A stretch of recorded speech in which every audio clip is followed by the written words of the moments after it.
আমি মনে করি যে আমরা ক্রিকেট সংশ্লিষ্ট যারা আছি, right from the cricket board, players, journalist, আপনি যারা আছে ক্রিকেট সংক্রান্ত সবার সাথে একটা সুষম সম্পর্ক থাকা খুবই জরুরি। কেননা আমরা সবার গোল কিন্তু একটাই, একটা গোলে আমরা এগিয়ে যাচ্ছি, বাংলা ক্রিকেটের উন্নতি এবং বাংলাদেশ ক্রিকেট।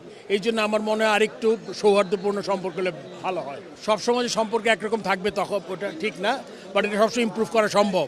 আমার মনে হয় না এটা খুব বিরাট কোনো কিছু আছে এখানে। আমার মনে হয় অবশ্যই করা উচিত। এবং কেননা আপনারা আজকে যেই কাজটা করছেন ক্রিকেট গেমটাকে পপুলার করার জন্য, এই জার্নালিস্ট, আগে তো শুধু প্রিন্ট মিডিয়া ছিল, ইলেকট্রনিক মিডিয়া আসছে, সোশ্যাল মিডিয়া আসছে, এখন জিনিসটা কিন্তু একদম মানে আরও বেশি ফোকাসড আর কি। সো যেই কাজটা আপনারা এতদিন করে গেছেন, আগামীতে আশা করি করবেন, যেটা ক্রিকেটের জন্য ভালো হবে, দেশের ক্রিকেটের জন্য, সর্বোপরি খেলাধুলার উন্নয়নের জন্য সহায়ক হবে। আসলে আমি গত বিএসপি এর ইফতারতে আসছিলাম, ওখানে উনি ছিলেন, তো আমরা একসাথে ইফতার করেছি। এরকম করে ওনার সাথে আলাদা ক্রিকেট বোর্ড, ক্রিকেট নিয়ে তেমন কোনো কথা হয়নি।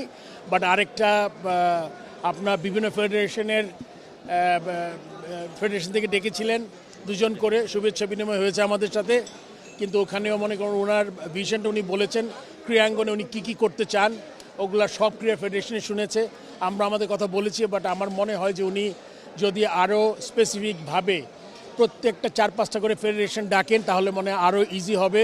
আমাদের যে আমরা যেগুলো চিন্তা করছি, ক্রিকেট বোর্ড বলেন, ফুটবল বলেন, অ্যাথলিট যা আছে সব মিলায় যদি করেন তাহলে সুবিধা হবে আর কি। ঢালাইয়ের সেরা প্রিমিয়ার সিমেন্ট। আমার মনে হয় আপনি জানেন যে 52টা ফেডারেশন এসেছিলেন, শুধুমাত্র ক্রিকেটে নিয়ে আলাদা কোনো আলোচনা হয়নি। উনি একটা গাইডলাইন দিয়েছেন, বেতন কাঠামোতে আনতে চান, আপনি জানেন লাস্ট 1 বছরে কি হয়েছে এগুলো জানতে চেয়েছেন।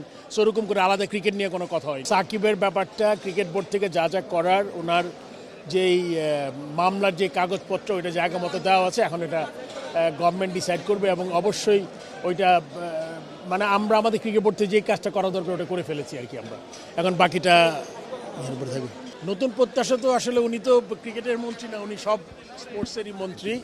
সো ক্রীড়ামন্ত্রী যেহেতু উনি একজন প্রাক্তন খেলোয়াড়, আমার মনে হয় উনি, যেটা আমি আগে উল্লেখ করেছি আমার 2-1টা ইন্টারভিউতে, যে উনি যেভাবে ক্রীড়াঙ্গনে যেই অসুবিধাগুলো আছে বা কোথায় কোথায় কাজ করলে খুব তাড়াতাড়ি হবে, যেমন মাঠের কথা উনি উল্লেখ করেছেন, যে শুধুমাত্র বিরাট স্টেডিয়াম দরকার নাই, মাঠ দরকার।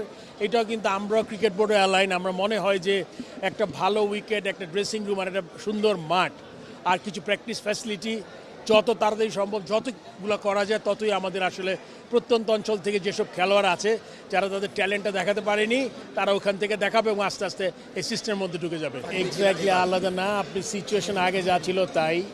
ওনার যেই জিনিসগুলো ছিল, একটা আমরা জানি কেসটা তার ওনার কতটা গুরুত্বপূর্ণ কতটা না, ওইটার হচ্ছে সবচেয়ে বড় কথা। উনি ডিসাইড করবেন প্রথম ফিটনেস লেভেলটা কি, দেশে আসবেন কি না, তারপর এগুলোর উপর অনেক কিছু নির্ভর করছে তিনি খেলতে পারবেন কি না। খেলার পর্বটা আরও অনেক পরে। এক্স্যাক্টলি এই মুহূর্তে এটা বলা খুব ডিফিকাল্ট যতক্ষণ দেশে না আসে।